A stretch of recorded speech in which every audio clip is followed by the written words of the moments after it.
Por participar en el primer campeonato de semirápidas de Guipúzcoa. Espero que la sede y el sitio os haya agradado. Quizás se pueda repetir en alguna ocasión algo similar. Y bueno, vamos a repartir los premios. El tercer clasificado ha quedado Miquel Alvarado de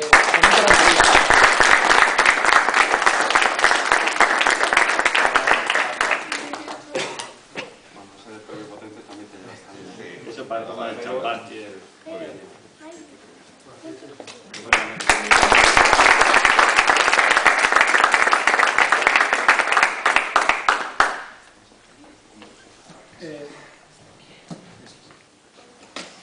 De segundo clasificado ha quedado Ari Chavalía de Grosaque.